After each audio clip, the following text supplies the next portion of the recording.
परिचय। ओह, मैं बहुत थकान महसूस कर रही हूँ। यह लो, तुम्हें आराम महसूस होगा। टीना, क्या तुम्हें अंदाजा है कि इस जग को भरने के लिए कितने गिलास संतरे का रस चाहिए होगा? मुझे नहीं पता पीयूष, हम आयतन को कैसे माप सकते हैं? बच्चों, इस पाठ में हम आयतन के मापन के बारे में जानेंगे। जानने के लिए हमारे साथ आइए। आओ सीखें। त्रिविमीय वस्तुओं को पहचानना, किसी वस्तु का आयतन बताना, घन, घनाभ, बेलन, शंकु और गोले का आयतन ज्ञात करने का सूत्र बताना। त्रिविमीय आकार क्या होता है? इन आकारों को देखिए। आपने क्या देखा? इन आकारों के 3 आयाम होते हैं, लंबाई, चौड़ाई और ऊंचाई। इसलिए हम इन आकारों को त्रिविमीय आकार कहते हैं। सभी त्रिविमीय आकार ठोस होते हैं।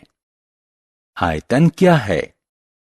किसी वस्तु द्वारा घेरे गए स्थान के माप को उस वस्तु का आयतन कहते हैं। उदाहरण स्वरूप, एक फूला हुआ गुब्बारा एक खाली गुब्बारे से ज्यादा जगह घेरता है। इसका अर्थ है कि हवा भरे गुब्बारे का आयतन उस गुब्बारे से ज्यादा होता है जिसमें हवा नहीं भरी है। आयतन क्षमता भी दर्शा सकता है। एक बर्तन अपने भीतर कितना धारण कर सकता है? नहाने के टब का आयतन कॉफी के प्याले से ज्यादा होता है। आयतन का मात्रक। मूलतः आयतन घन मिलीमीटर, घन सेंटीमीटर और घन मीटर में व्यक्त किया जाता है। सामान्यतः किसी ठोस का आयतन V उसके आधार का क्षेत्रफल गुणा ऊंचाई होता है।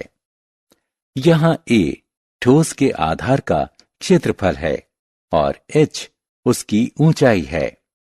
आइए विभिन्न वस्तुओं के आयतन के बारे में जानें।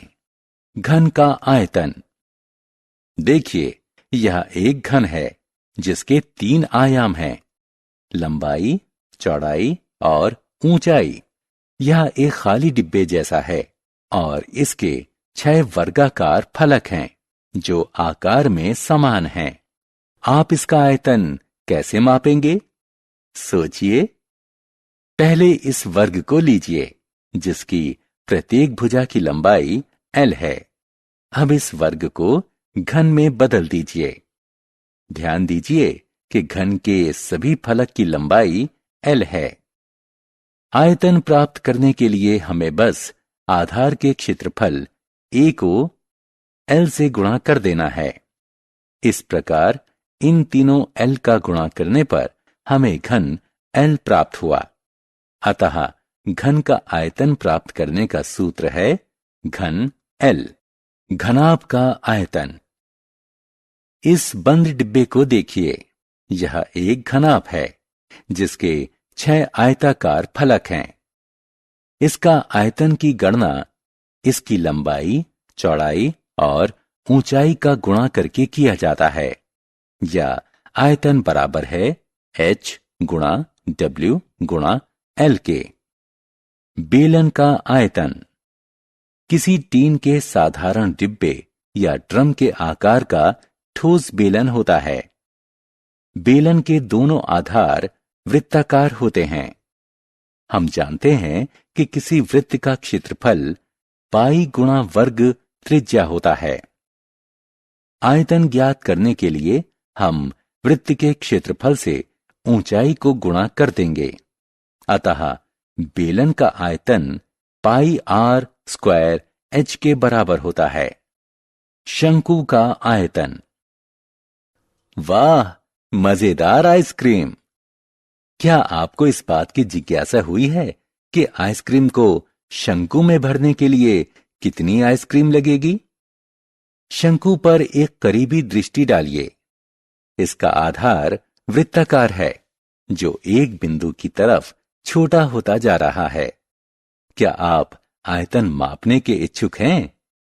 शंकु का आयतन होता है 1/3 पाई वर्ग त्रिज्या गुणा ऊंचाई, जो कि पाई आर स्क्वायर h भी कहा जाता है, जहां h बराबर शंकु की ऊंचाई, r बराबर शंकु के वृत्ताकार आधार की त्रिज्या।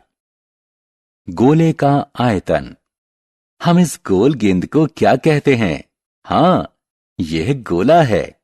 यह हर तरफ से समान लग रहा है ना?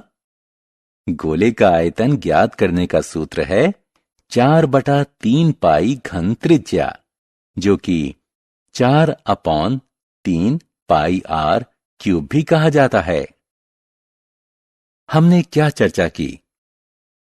3 आयामों, लंबाई, चौड़ाई और ऊंचाई वाले आकार को त्रिविमीय आकार कहते हैं। किसी वस्तु द्वारा घिरे गए स्थान के माप को उस वस्तु का आयतन कहते हैं।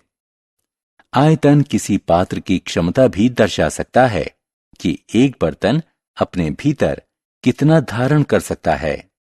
घन का आयतन बराबर होता है घन लंबाई के। घनाभ का आयतन बराबर होता है ऊंचाई गुणा चौड़ाई गुणा लंबाई के।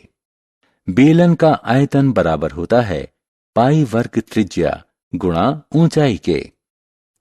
शंकु का आयतन बराबर होता है 1/3 पाई वर्ग त्रिज्या गुणा ऊंचाई के।